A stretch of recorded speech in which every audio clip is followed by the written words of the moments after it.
ya de estar suturando, o en el momento más bien de la extracción, como ustedes quieran, pero perfora uréter, perfora un uréter. El ginecólogo, a mi parecer, actúa muy bien porque termina de hacer la histerectomía y le comenta a la doctora, ¿sabe qué, doctora? Se perforó el uréter, yo no puedo intervenir ahí. Llame usted al urólogo para que repare uréter. Ah, perfecto, no hay problema. Se llama de urgencia al urólogo, llega el urólogo, hace lo que tiene que hacer, pero cuando está reparando, perfora colon. ¿Qué dice el urólogo? Ya terminé yo de reparar el uréter, yo no me voy a meter con el colon, trae al cirujano general.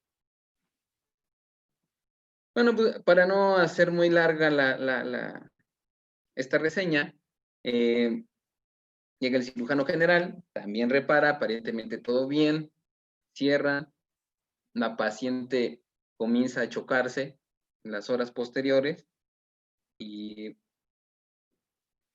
resulta que el cirujano, el último cirujano general que la intervino, que hizo resección de colon, pues se espanta, literal, de ver las condiciones clínicas, y él mismo les dice a los familiares que se la lleven a un hospital, privado, de los muy caros que hay en la Ciudad de México, y que él se va a encargar de los gastos, o sea, que él es el que va a pagar todo, pero que se la lleven. Llegando al hospital, la vuelven a intervenir, y pues eso es un caos, porque resulta que ya estaba con peritonitis porque tenía otras perforaciones en colon que pasaron desapercibidas en el momento. Finalmente y lamentablemente la paciente falleció. Y ya saben que el peor enemigo de un médico es otro médico. ¿Qué fue lo que dijo el médico del hospital? ¿Sabes qué? Estuvo todo muy mal manejado. Mínimo, mételes una denuncia y que te paguen unos 2 millones de pesos.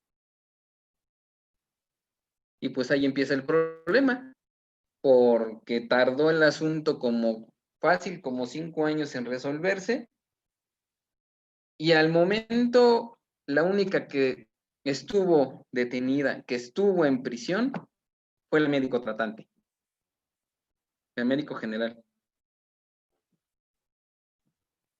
¿Por qué? Bueno, pues ahí entran una serie precisamente de situaciones. A lo mejor fue injusto, pero fue legal.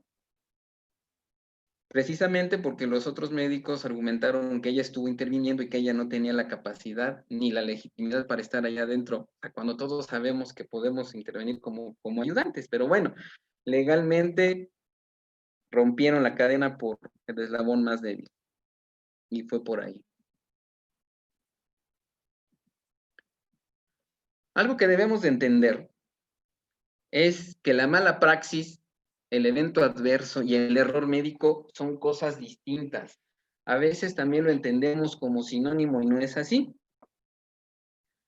La mala praxis es una cosa, el evento adverso es otra, el error médico es otra, y aquí tenemos las definiciones. Un error médico es una conducta inadecuada del profesional que nos está indicando una inobservancia técnica que generó un problema en el paciente.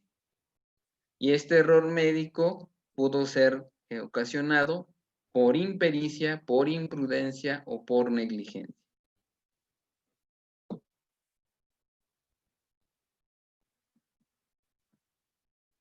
¿Qué es un evento adverso? Un evento adverso son incidentes inesperados, no deseados, que pueden generar lesiones, discapacidad o la muerte del paciente. Los eventos adversos se van a clasificar en dos, en prevenibles y no prevenibles. Y de acuerdo a la estadística, el evento adverso, de todos los eventos adversos, un 75-80% son prevenibles. Y estos prevenibles son la mala praxis o el error médico. Los no prevenibles son la individualidad de cada paciente para responder ante el tratamiento que se instauró y las condiciones propias de cada paciente. Lo que en farmacología se conoce como respuesta idiosincrática, podría ser un evento adverso no prevenible. ¿Qué es la mala praxis? Es la inobservancia de los señalamientos de la Lex Artis o de la deontología médica. Es una contravención de los principios médicos fundamentales.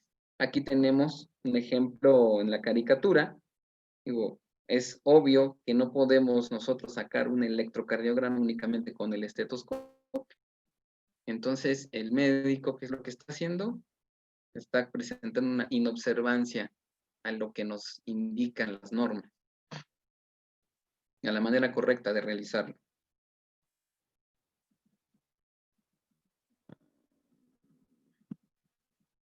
Aquí está.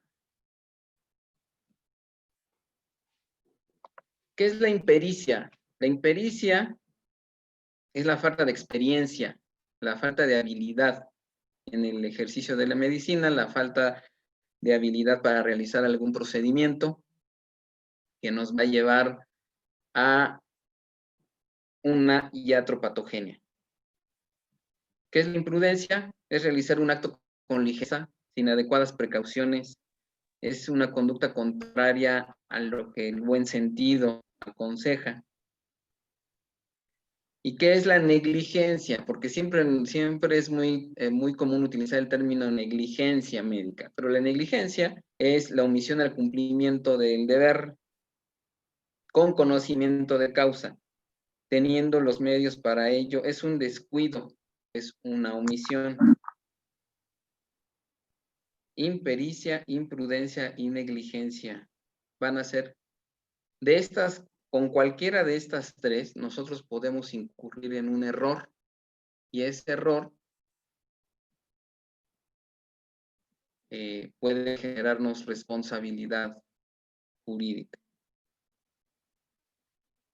Siempre los delitos, o desde el punto de vista penal, nos van a decir que los delitos se pueden clasificar por dolo o por culpa, pueden ser realizados por dolo o culpa. ¿Pero qué es el dolo? El dolo es que con la conciencia, uno tiene la conciencia y la voluntad de realizar un objetivo. Obviamente, ningún médico espera o busca la muerte del paciente. Luego entonces entendemos que no puede aplicar el dolo en la práctica médica, porque no estamos buscando nosotros la muerte del paciente. Pero podemos caer en el dolo eventual. El dolo eventual no persigue un objetivo, un resultado, tampoco sabe si va a ser seguro real y que se presente un determinado resultado. Sabe que puede presentarse, pero dice, de todos modos, o sea, yo conscientemente voy a asumir el riesgo de realizar determinada intervención. A lo mejor pasa algo malo, pero a lo mejor no. Y aún si yo consciente de ese riesgo, o sea, lo estoy aceptando, acepto el riesgo, acepto el resultado, pero no lo quiero. Un ejemplo, es como si un anestesiólogo va a realizar una intervención, va a realizar, va a aplicar o va a sedar a algún paciente para una intervención quirúrgica, pero resulta que el paciente tiene una hora de haber ingerido alimentos. ¿Qué sucede ahí? Nosotros, el anestesiólogo va a saber que existe el riesgo de que ese paciente broncoaspire, pero el anestesiólogo va a tomar la voluntad, la decisión de cualquier manera realizar el procedimiento. Entonces, eso sería un dolo eventual, que cambia ya mucho las circunstancias si estamos hablando en una situación de urgencia. Aquí todo se utiliza en base al caso concreto, no podemos generalizar. Es igual que en la homeopatía, se tiene que individualizar el caso. Entonces, eso es el dolo eventual. Yo acepto el resultado, sé que puede pasar, pero no lo quiero, o sea, yo no estoy buscando ese resultado. La culpa es cuando ni quiero, ni deseo, ni busco, ni nada. O sea, no estoy buscando un resultado, ni me imagino que pueda suceder. Nada. Sin embargo, se presenta el resultado. ¿Qué es la culpa? El ejemplo más común es cuando uno va manejando y sin querer, o sea, sale una persona en bicicleta y lo atropella. Eso es culpa. ¿Por qué? Porque yo ni sabía que iba a salir, ni mucho menos quería atropellarlo, pero fue por culpa. Es un delito culposo.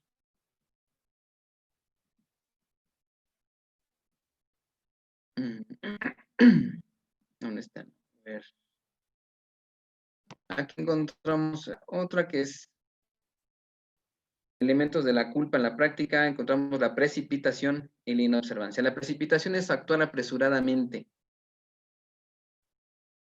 A veces, sobre todo en los hospitales, se da, ya va a ser la hora de salida del cirujano, ya va a ser hora de salida del ortopedista, pues rápido, que lo metan, que lo ceden, y ahorita yo hago todo el procedimiento súper rápido. Eso es precipitación, porque obviamente no se está cumpliendo con el deber de cuidado, de prevención. O sea, nosotros tenemos la tutela, bajo nuestra tutela está el bienestar del paciente mientras esté con nosotros. ¿Qué es la inobservancia? Es no apegarse a lo que está establecido previamente. Las normas oficiales mexicanas, por ejemplo, las guías de práctica clínica.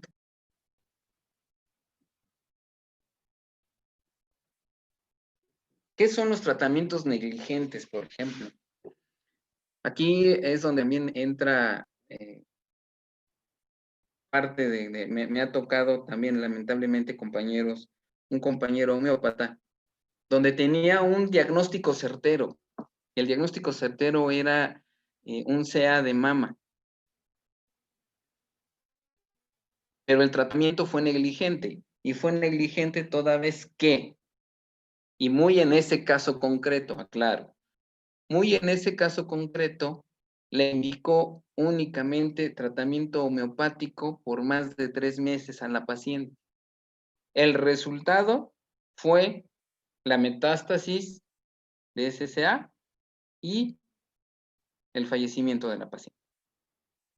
Entonces, tenía un diagnóstico certero, pero el tratamiento no fue el más adecuado. Y ahí también debemos de entender nosotros que tenemos límites. Ninguna terapéutica es la panacea.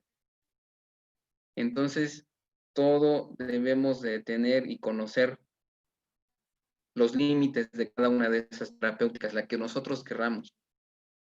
¿Por qué? Puede suceder lo que les comento, tienen un diagnóstico certero, pero el tratamiento puede ser negligente. O, como lo dice el punto 2, una prolongación excesiva de un tratamiento que no tiene resultados. ¿Por qué nos apegamos o por qué somos tercos en estar, bueno, vamos a seguirle dando tal medicamento y tal medicamento y tal medicamento? Si no hay mejoría, entonces tenemos que cambiar la estrategia terapéutica totalmente. Persistir en un tratamiento que está empeorando la salud del paciente.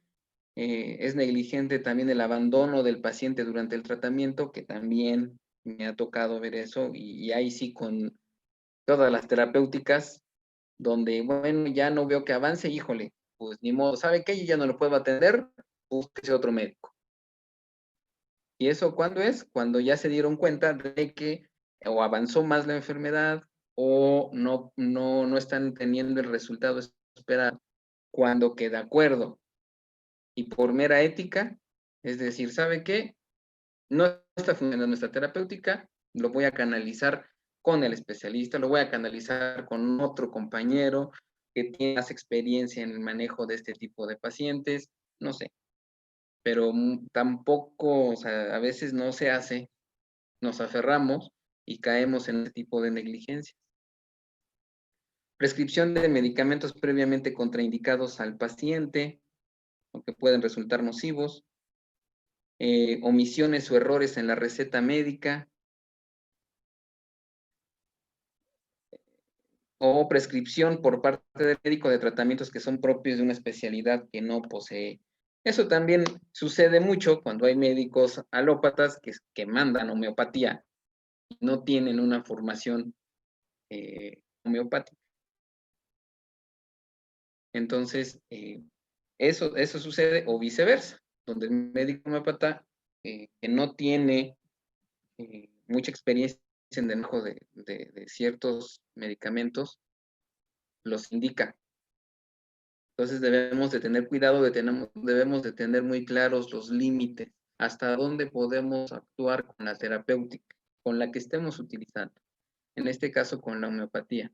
Por lo que les comento, o sea, yo me quedé me quedó muy claro esa vez con la paciente que les comento de CA, porque era muy claro que si se hubiera brindado otro tipo de atención, pues el resultado, el pronóstico hubiera mejorado.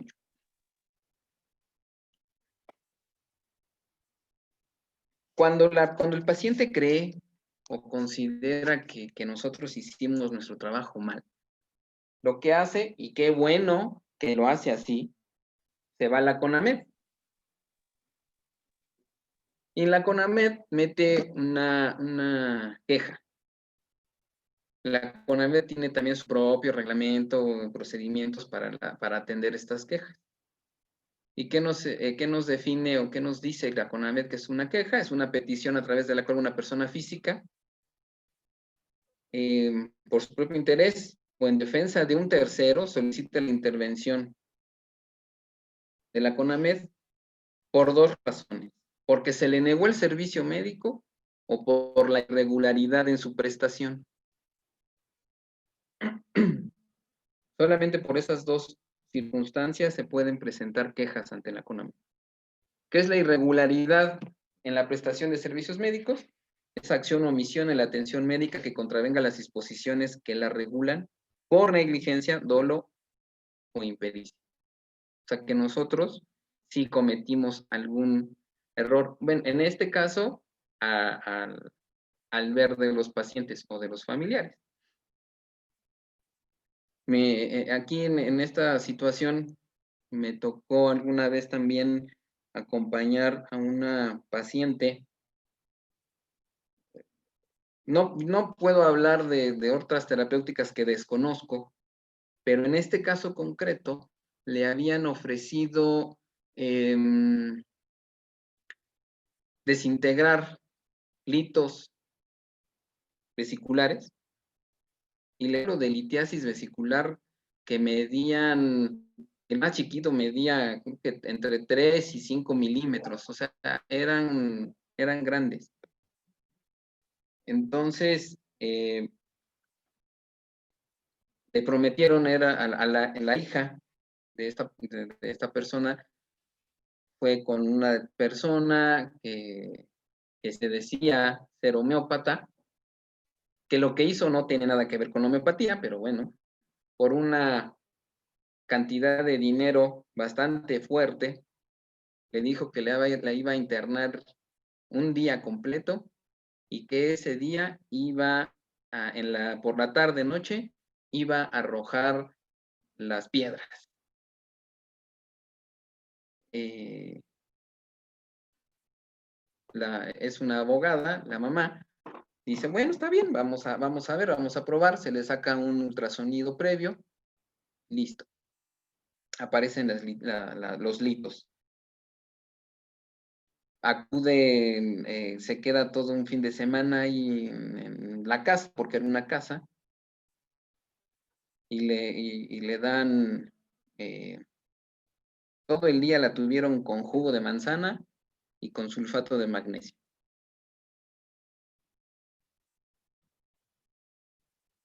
Llega la tarde, tarde-noche. Obviamente durante todo ese día no tuvo ni un solo dolor la paciente, pues porque no ingirió colecistoquinéticos, no ingirió grasas. Se la pasó con puro jugo de manzana todo el día. Va al sanitario y en efecto, al momento de defecar, ve que hay unos elementos extraños ahí. Entonces sale con la terapeuta y ya va la terapeuta, se pone unos guantes, saca las piedritas, las enjuaga, se las pone en una servilleta y le dice, mira, aquí están tus piedras. No, pues la chava estaba fascinada. No, pues sí es cierto, sí funciona. Es verdad. Pues ya, pasó eso. Resulta que al día siguiente la mamá, como buena abogada, dice, bueno, pues también si funcionó, pues la lógica me dice que si le saco otro ultrasonido ya no va a aparecer nada. Va, le saca el ultrasonido y la sorpresa es que todo sigue igual. Las piedras están ahí, todo está exactamente igual. Entonces, pues obviamente va y le reclama a la terapeuta y le dice que qué onda, que le mintió, que fue mentira, que eso no sirvió. La terapeuta también, o sea, se conflictuaron. Y la abogada ya acude conmigo y obviamente ella iba con todas las intenciones de generar una denuncia en contra de la terapeuta por fraude y hasta por robo. Sabiéndolo cuadrar, igual y prosperaba. Pero bueno, dije, a ver, vamos a en ese afán de conciliar, vamos a tratar de hablar con la terapeuta. Y la verdad es de que no se pudo. O sea, la terapeuta estaba en un plan muy, muy, muy pesado. Yo me presenté como abogado, no sabía que también era médico. Entonces, me empieza a decir, no, pues es que usted que sabe de esta situación, yo estoy capacitada, yo estoy formada, o sea, ella se ostentó como que tenía toda la facultad para poder tratar ese tipo de problemas. Me enseña, de hecho me enseñó sus documentos que en teoría la avalaban para poder dar ese tipo de terapias. El problema es que las letras chiquitas de siempre, la institución en donde tomó el curso, bueno, sí, le dijo que ahí estaba su diploma, le dijo que ahí estaban todos los reconocimientos del mundo, pero todos y cada uno de ellos, hasta abajo y con letras muy chiquitas, decía muy claramente que ese documento carecía de valor oficial. Pues imagínense. Entonces, yo le comenté a la terapeuta, o sea, ya cuando hablamos un poquito mejor, le digo, bueno, está bien, platíqueme de qué se trata la terapia. No, pues es que se les da jugo de manzana y se les da en esto, era sulfato de magnesio. Bueno, resulta que sabemos que el jugo de manzana tiene altas concentraciones de ácido málico, y el ácido málico, cuando entra en contacto con el sulfato de magnesio, se precipita, y al precipitarse forma sólidos. Cuando eso sucede, pues obviamente cuando la paciente va a defecar, pues se encuentran piedras. Entonces, y eran unas piedras grandes. Cuando yo le pregunto a la terapeuta, le digo, está bien, o sea, no estoy dudando, yo desconozco de su terapia, no estoy criticándola, ni mucho menos. Usted me dice que esas piedras son las que arrojó la paciente, sí. Me dice que son las de la vesícula, sí. Digo, ¿me puede decir, por favor, cuánto mide el colédoco? ¿Cuánto mide el cístico? Digo, porque las piedras que usted me está presentando, al menos son de 1 centímetro. Y todos sabemos por anatomía que una piedra de 1 centímetro no pasa ni a patadas por ahí. Pues solamente así fue como ya accedió a pagar y a regresar, a reembolsar el dinero. Que bueno, en términos, les digo que fue algo costoso porque les cobró 40 y tantos mil pesos. Y pues mejor se hubiera operado, ¿no? Laparoscópico y sin bronca. Pues así hasta yo hubiera reclamado, como la mamá. El reglamento de la Ley General de Salud para la atención médica nos dice en su artículo 9 que la atención médica deberá de llevarse a cabo de conforme con los principios científicos y éticos que orientan esta práctica. Por eso les decía, nosotros debemos de estar inscritos como mínimo a 3 revistas de homeopatía, para que con eso nosotros también sustentemos que estamos en contacto y en constante actualización, porque resulta que también la homeopatía ha ido cambiando, hasta de nombres le han cambiado. Aquí yo sé que es muy probable que estemos de todo un poco, tanto unicistas, pluralistas, pero, por ejemplo, se encuentra ahora ya la homotoxicología, que ya ni siquiera es homotoxicología, ahora se llama medicina bioreguladora de sistemas, donde ya vienen los preparados homeopáticos como buen medicamento en una presentación farmacológica, en una presentación farmacéutica, que es en ampolletas, en tabletas, en cápsulas, en jarabes, en supositorios. En Guarón, por ejemplo, Guarón que tiene el oxilococcinum, por ejemplo, yo creo que todos lo conocemos. La presentación farmacéutica son glóbulos, microglóbulos, en una serie de tubitos, muy bien presentados. Entonces, toda esa información nosotros debemos de conocerla, no porque vamos a aplicarla, o sea, no porque nos vamos a dedicar ahora a prescribir homotoxicología, nos vamos a dedicar a prescribir medicina bioreguladora, no, sino para que el paciente tenga en conocimiento que existe esa otra terapéutica. Recuerden lo del consentimiento informado. El paciente debe de tener en conocimiento de que existen otras formas de atención y que también siguen siendo homeopatía. No vamos a entrar ahorita en detalles de homeopáticos, pero bueno, siguen siendo homeopatía.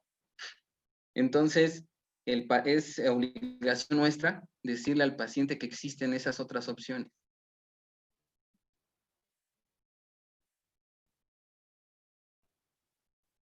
¿Qué es la Lex Artis Médicas? Conjunto de reglas para el ejercicio médico contenidas en una literatura universalmente aceptada.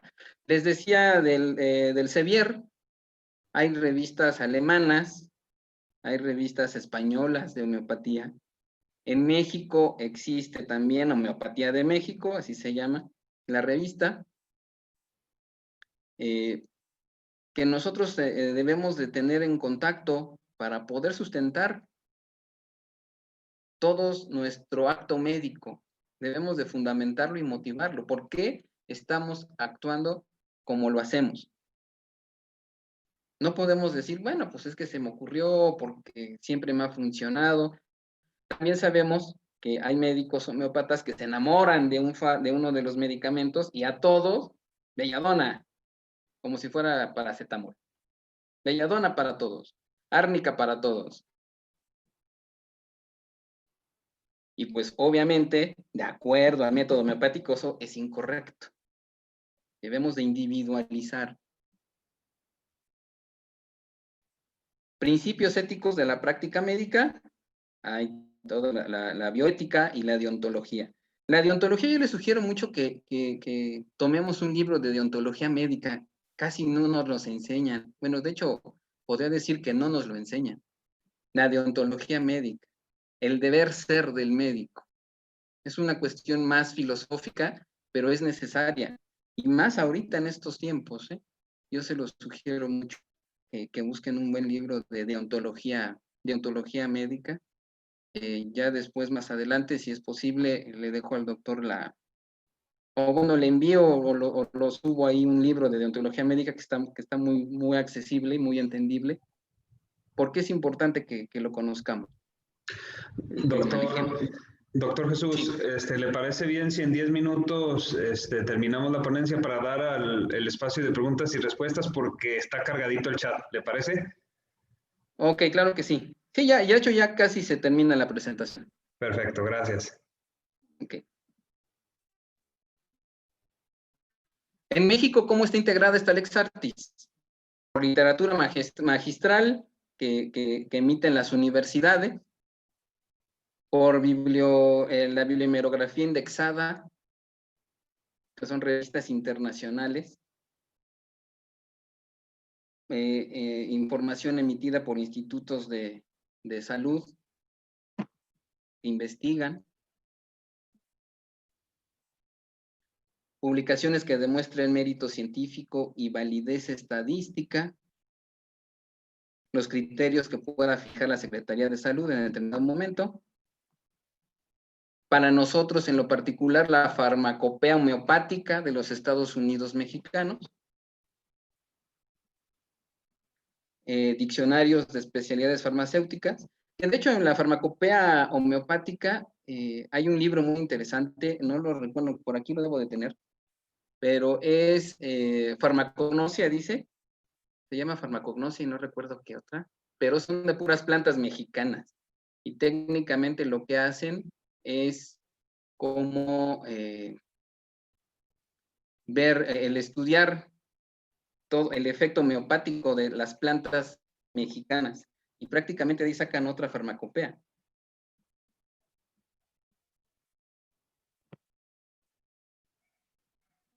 No todas las publicaciones sobre medicina pueden ser tenidas como fuentes del Lex Artis, definitivamente. La Suprema Corte nos habla de las guías de práctica clínica. Debemos de apegarnos a ellas. Y aquí hay algo interesante y muy cierto. Un médico o una enfermera bien entrenados, bien actualizados, van a cometer pocas equivocaciones en el diagnóstico, en el pronóstico, en el tratamiento.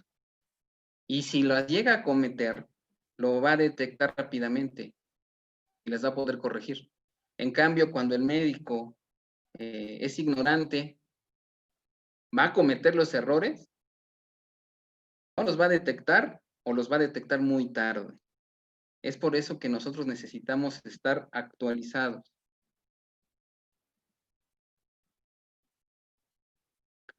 Penalmente, lo que se debe investigar en la responsabilidad penal es la violación a la norma de cuidado. Les decía que mientras estén bajo nuestro tratamiento los pacientes, nosotros tenemos la obligación o están bajo nuestra tutela en ese sentido.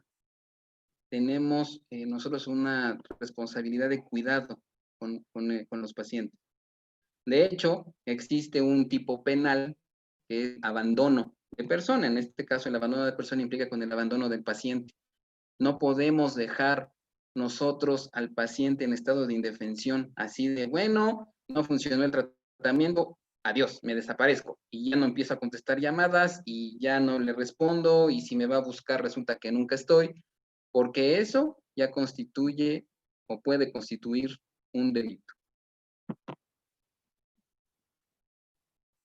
La norma 04 del expediente clínico, les repito, por favor, hagan sus historias clínicas siempre, siempre, siempre y lo más apegadas a la norma, porque eso es lo que va a comprobar, va a fundamentar y va a motivar su actuar. Va a decir, bueno, sí, de acuerdo a la norma oficial o de acuerdo a la guía de práctica clínica, el diagnóstico fue este, el tratamiento pudo haber sido este, y yo decidí de acuerdo a la libertad prescriptiva.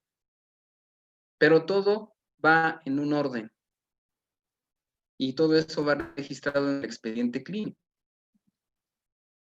Responsiva médica.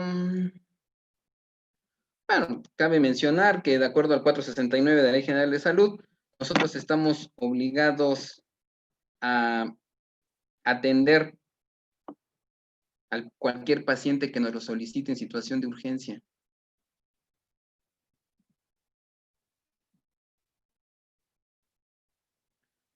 Algo que nos deja Hipócrates, nos dice que la medicina es la más noble entre todas las artes, pero la ignorancia de quienes la ejercen y de los que juzgan de ella con ligereza ha venido a ser colocada en un postrer lugar. Listo.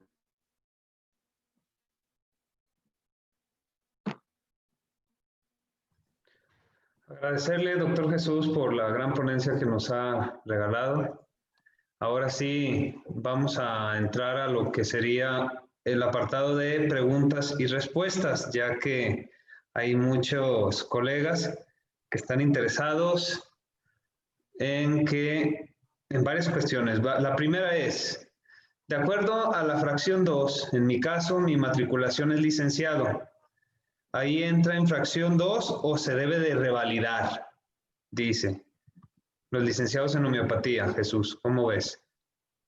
Lo que sucede es que en estricto sentido, les decía que la reforma a la ley se realizó en noviembre del año pasado.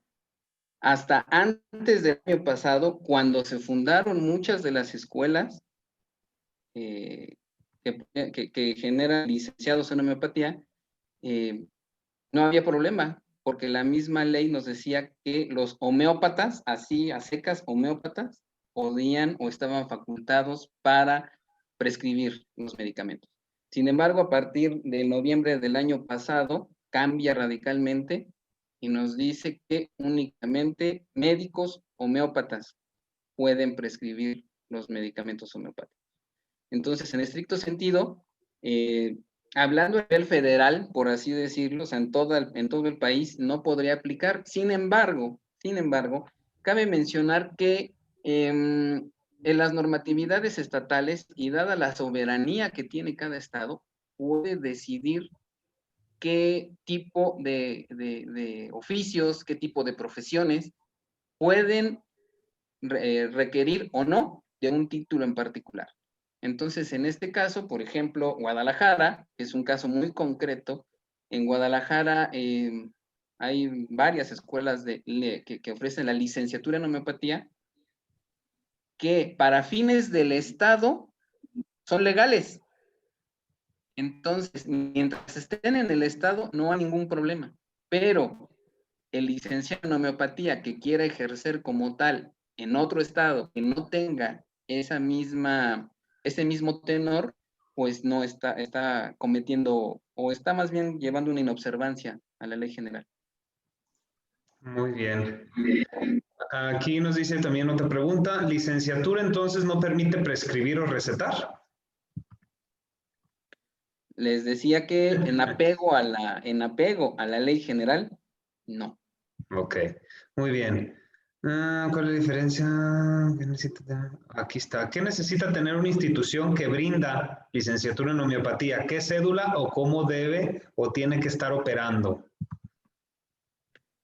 Les decía que depende mucho de la normatividad del estado, Okay. porque muchos estados sí tienen facultado esto. De hecho, es más, hay estados que permiten especialidades médicas, nada más por dar un ejemplo, especialidades médicas, no sé, en pediatría, y no tiene nada que ver con una especialidad de residencia, así como la que van todos los días y que tienen que cumplir cierto horario, no. Hay ciertos estados donde pueden estudiar una especialidad yendo cada 8 días, por ejemplo.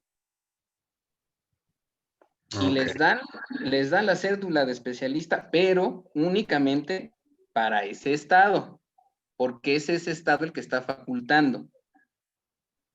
Lo mismo sucede con los licenciados en homeopatía. O sea, el estado faculta, entonces pueden recetar en el estado. No hay ningún problema, no están incurriendo en ninguna falta. Aun cuando se expida una cédula federal, ¿solamente aplica para el estado? De acuerdo a la normatividad, es lo que te repito, ahí el problema está en que la Ley General de Salud es muy clara. O sea, yo estoy hablando desde una postura meramente con exégesis, o sea, estoy leyendo tal cual lo que dice la ley, y la ley Ok, dice que no, pues no. perfecto.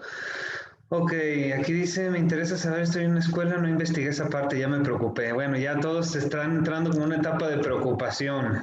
También es importante pertenecer a colegios o asociaciones médicas, eso es, como lo comentabas, estar inscritos a 3 revistas y de igual manera pertenecer a colegios y asociaciones para de cierta manera tener ese respaldo. Así es. De hecho, en México existen federaciones de médicos homeópatas. Existe la federación y a su vez existen capítulos por estado. Y cada quien, de acuerdo al estado al que pertenezca, puede inscribirse. Y ahí también, para fines legales, el hecho de que nosotros estemos o pertenezcamos a alguna asociación médica, en este caso médicos homeópatas, se entiende o se da por entendido que estamos en constante capacitación y actualización. Muy bien, aquí una colega nos dice, ¿nos podría compartir un machote para realizar nuestro consentimiento informado homeopático? A todos los pacientes debemos pedirles que firmen su consentimiento informado. Yo creo que eso funcionaría en la primer consulta. En la consulta de primera vez, sí explicarles en qué consiste la terapéutica, de qué trata, cuáles son los alcances y limitaciones, y que el paciente esté consciente de eso siempre. Y ahí sí, que firme de que se le explicó eso, para que después se eviten problemas. O a veces se tergiversa la información y no, usted me dijo que esto me iba a curar, no. Fíjense, hablando jurídicamente, todos los médicos tenemos una obligación de medios, no de resultados. ¿Esto qué quiere decir? Que todos los médicos estamos obligados a proporcionar todos los medios, o sea, todas las terapéuticas, todos los estudios de diagnóstico, de gabinete, de laboratorio, para conseguir, en este caso, al fin ya sea curativo o de rehabilitación de un paciente. Pero no estamos obligados al resultado, porque recuerden que aquí muy bien dice la homeopatía, cada paciente tiene su individualidad y va a responder de distinta manera. El problema es de que hay pacientes que al momento de que no responden como ellos quieren, entonces ya lo toman como que actuó mal o usted no me supo atender, me está engañando. No, permítame, ¿sabe qué? Mire, usted vino a la consulta de primera vez, yo le expliqué esto y esto y esto y esto, y usted lo aceptó. Ok.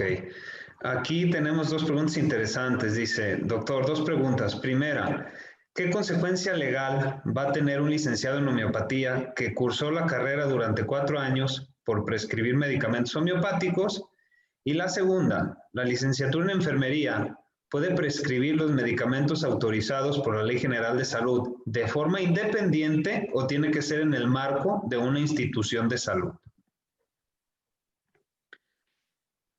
Bueno, en base a lo que preguntaban de enfermería, no hay ningún problema porque ahí está diciendo muy claramente, no especifica que tenga que ser dentro de una institución. Ahí dice únicamente que van a ser los que estén permitidos por la nueva lista, ¿no? El nuevo compendio de insumos para la salud. Que básicamente va a ser el cuadro básico. O sea, no va a haber mayor problema. No hay problema por eso. En cuanto a las consecuencias que pueda tener, no se trata de generar miedo o generar pánico o de decir que están actuando en la ilegalidad, porque no es así. Al momento de que ustedes están o tuvieron una formación académica para prescribir la homeopatía, están fundamentando por qué lo pueden hacer. O sea, están legitimados para hacerlo. Digámoslo así, esta situación de que si es nada más en el Estado o es a nivel nacional o cómo está el asunto, cae ahorita ya en situaciones administrativas o del orden de que no se ponen de acuerdo aún las autoridades. ¿Por qué? Porque les decía, o sea, en efecto, la Ley General de Salud, en estricto apego a ella, nos está diciendo eso, nada más los médicos homeópatas pueden prescribirlo. Sin embargo, en la ley de insumos para un reglamento de insumos para la salud, nos dice que el medicamento homeopático puede ser expendido en establecimientos que no sean farmacias, por fin. O sea, o le vamos a dar el tratamiento como medicamento o no. Luego, entonces, esto implica también la situación de quién lo puede prescribir. Entonces, no hay mayor problema con eso. No están incurriendo en ninguna ilegalidad, ni van a llegar a detenerlos, ni les van a fincar responsabilidades de nada, porque ustedes están sustentando una formación. Pero no es lo mismo hablar de una formación académica de 3, 4 años que dure la licenciatura, a hablar de un curso de 6 meses, como les comentaba. Porque ahí sí, o sea, en esos cursos de 6 meses, no. La verdad es de que, no digo, o sea, sí puede ser apasionante, les gusta la homeopatía y pueden tener muy buenas intenciones con ella, pero escribió Dante Alighieri que de buenas intenciones está empedrado el camino hacia el infierno. Entonces, no basta. Ok. Aquí, bueno, yo pienso que es repetitiva estas preguntas, que aunque cuentes con tu cédula profesional federal, aplica igual, no se puede prescribir a nivel nacional, como dices, la legislación de cada estado es la que va a regir, ¿cierto? Sí, así es. Otra pregunta aquí dice, ¿la ley puede ser retroactiva y eliminar el derecho que se tenía anteriormente como licenciados en homeopatía con cédula antes del noviembre del 2019 o aplica después del noviembre del 2019? Exacto. Ahí aplica después. La ley es irretroactiva. No puede ser, la ley es irretroactiva porque no, siempre y cuando perjudique perjudique a los ciudadanos. En este caso, puede suscitarse esa situación de que digan, bueno, a ver, no me perjudica que regresen a la postura anterior. Como licenciado en homeopatía no me perjudica. Podemos iniciar algún medio jurídico para que eso regrese como estaba. Pero no, la verdad es de que yo creo que, a mi parecer, les hablo desde mi punto de vista, van a tener que legislar a manera de que también se incluya, o ya sea que se incluya a los licenciados en homeopatía en la Ley General de Salud, o bien que se aumente la matrícula, más bien la matrícula, se aumente la currícula, perdón, de estas escuelas donde puedan tener otro tipo de materias más afines a la medicina, porque les comentaba esta situación del diagnóstico. El acto médico nos habla de que tenemos que hacer un diagnóstico correcto. No podemos hablar nada más de un diagnóstico medicamentoso, por ejemplo. Si yo llego y le hablo de un diagnóstico medicamentoso a un juez, me va a decir, ¿y eso qué es? Díganme ustedes, y muchas veces ni nosotros lo entendemos, ¿cómo le vamos a explicar a un juez? Oiga, bueno, fíjese que de acuerdo a la experimentación pura y bla, bla, bla, bla. No. Entonces, no, yo creo que, no, por definición, la ley es irretroactiva, o sea, no puede regresarse, pero sí va a aplicar, o sea, sí aplica a partir de que entra en vigencia. Y en este caso entró en vigencia en noviembre del año pasado. Muy bien. Aquí siguiendo con el orden de las preguntas, la doctora Amable Ríos nos quiere hacer una intervención. Adelante, doctora.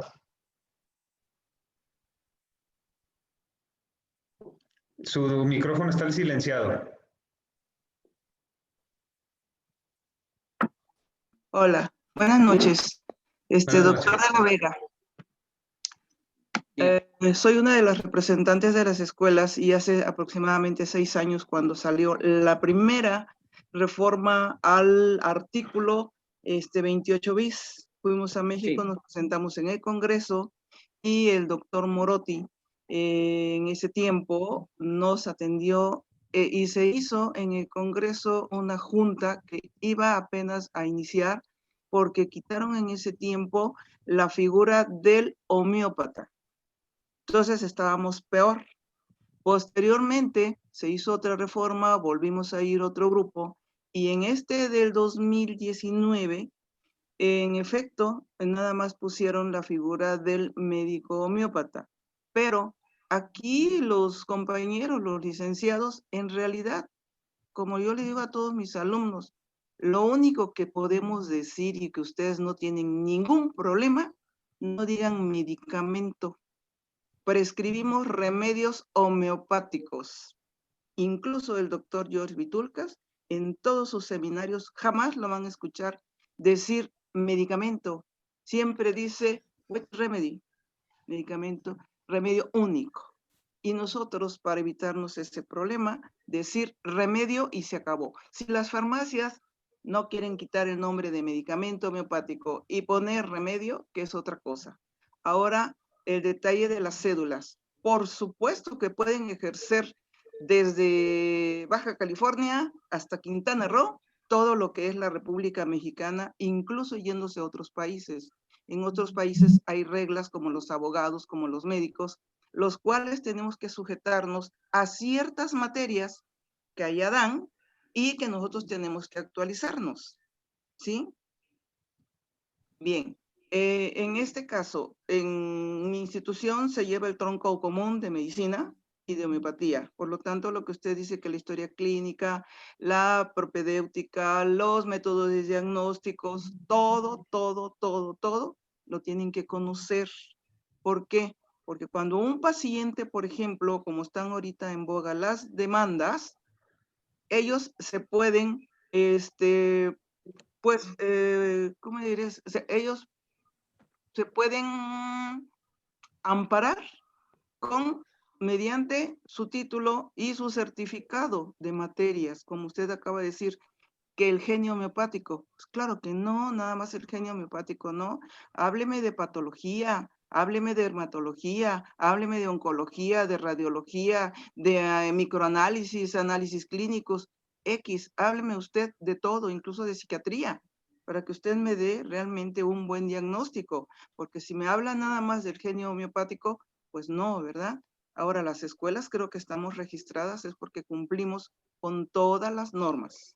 Y lo que usted dice, en efecto, hay especialidades también de medicina que nada más se dan en determinados estados.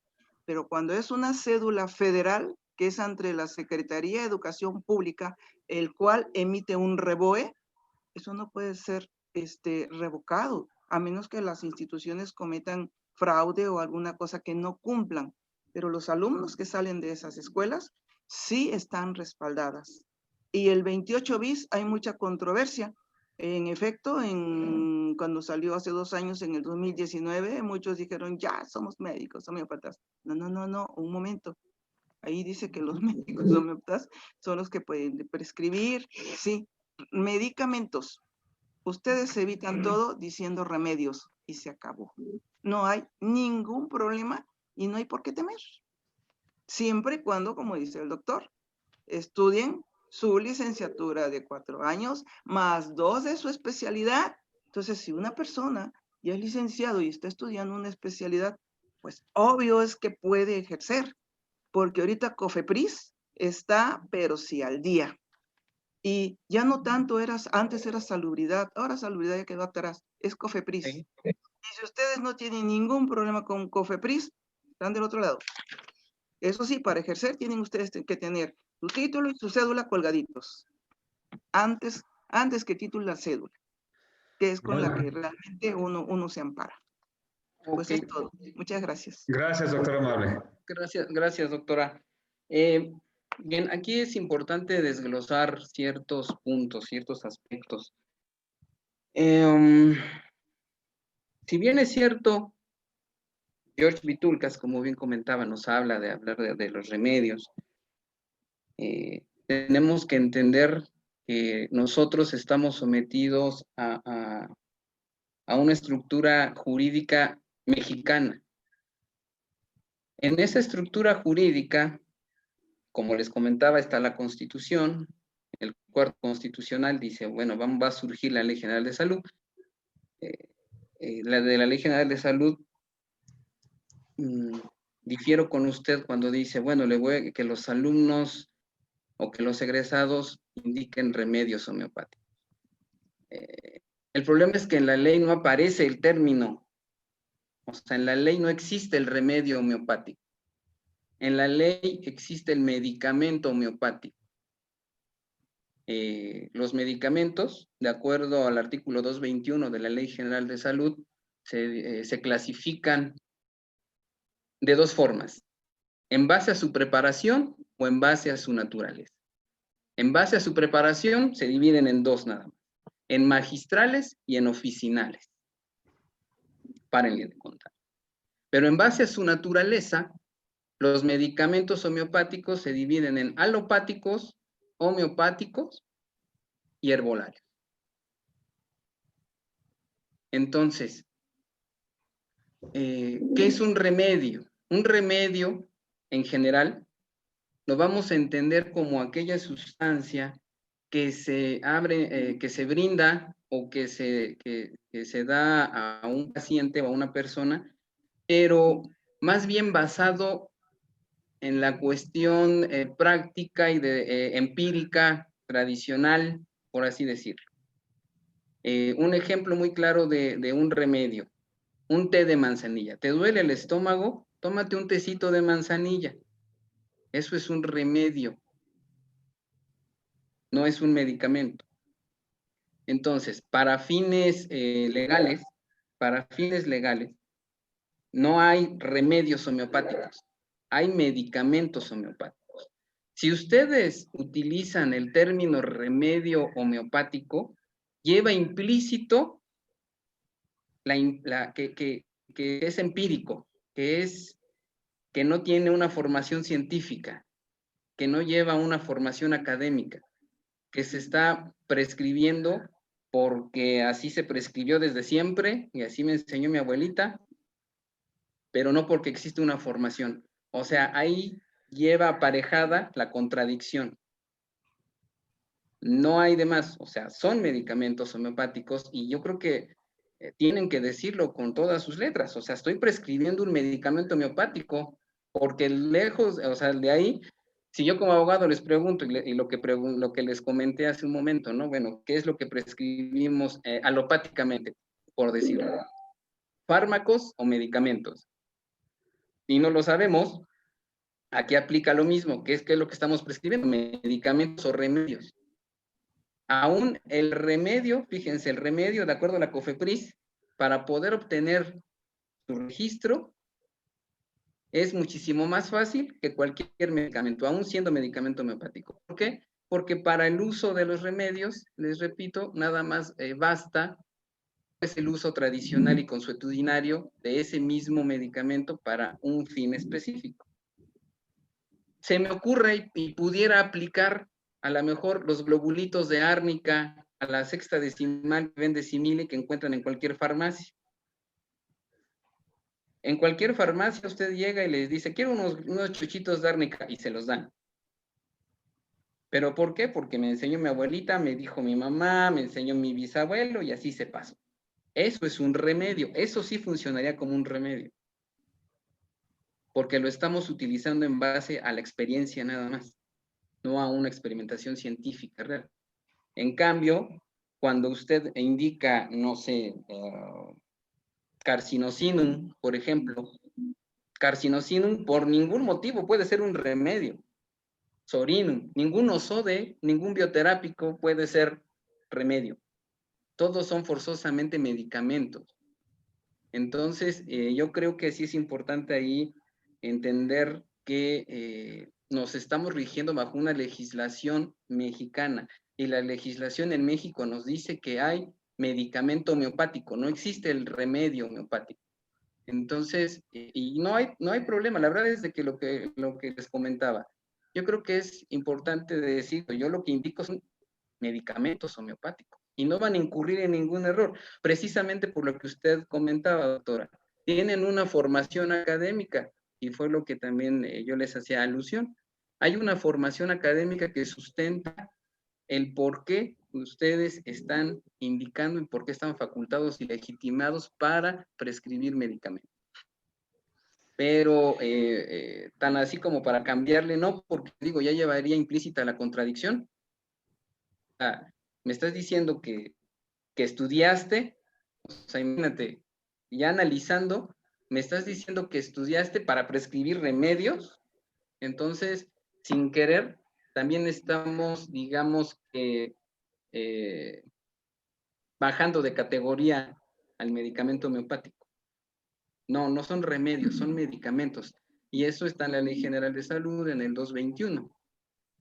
O sea, es muy importante que todos conozcamos la ley. La Ley General de Salud nos dice, el 221 es cómo se dividen los medicamentos. Y es importante eso. Y muy buena su aportación, doctor. Aquí es importante, más que nada del hecho de... Es importante saber esta información que nos estás tú dando el día de hoy, doctor, pero también es importante que nosotros como grupo, como homeópatas, como licenciados, como médicos, magnifiquemos y dignifiquemos la homeopatía y tratar de ver el lado positivo a esto. ¿Por qué? Porque la unión hace la fuerza y va a llegar el momento en, como tú lo comentaste, va a haber las escuelas van a incluir tronco común de medicina. Puede que los licenciados en homeopatía también se amparen o tengan un buen seguimiento con abogados para poder legislar, como lo comentas, el que también los licenciados en homeopatía tengan esa entrada dentro de la Ley General de Salud.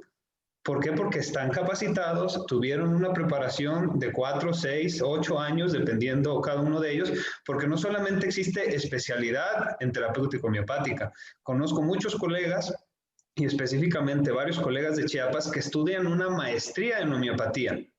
Entonces, eso también tiene que ser de cierta manera avalado, pero sí, es magnífico esto que se genera, el hecho de debatir, el hecho de escuchar diferentes puntos de vista y centrarnos pues en lo que es la ley, tratar de hacer las cosas de la manera más correcta posible para no caer en fingir o caer en un delito.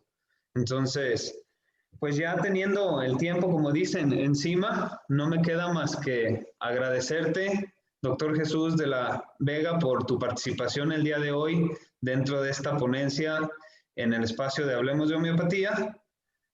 Bendiciones y aplausos para ti. Yo pienso que la mayoría coincidimos de que fue grandioso todo esto que nos aportaste el día de hoy. Las preguntas que se generaron más en el chat te las voy a enviar para si dentro del grupo de Hablemos de Homeopatía las pudieses contestar, te lo agradeceríamos de sobremanera. Sí, claro que sí, con todo gusto, estoy ahí a orden. Y también, compañeros, como bien dice el doctor, la unión hace la fuerza, entonces yo estoy a la orden para todos ustedes, si es que requieren a lo mejor, no sé, puntualizar en algún tema en particular o algún asunto que tengan personal, también con todo gusto estoy a la orden. Muy bien, pues muchísimas gracias a todos ustedes a las casi 65 personas que se conectaron a la ponencia el día de hoy. Agradecerles, recordarles para el siguiente domingo vamos a tener, creo que todavía andas por aquí, Edison, sí. No sé si pudieras abrir tu micrófono. Vamos a tener la ponencia del manejo o la experiencia del manejo de la homeopatía en el COVID en Ecuador. Entonces, aquí tenemos a Edison que nos vaya dando un preámbulo de la siguiente ponencia del próximo domingo. Muy buenas noches con todos ustedes. Primero que nada, felicitarle al ponente y enterándome de la problemática que tiene México a nivel de homeopatía, y como alguna vez lo hablamos contigo, no solamente el problema es en México, sino también el problema es a nivel, yo pienso que a nivel mundial es el problema. En Ecuador también tenemos ese mismo problema.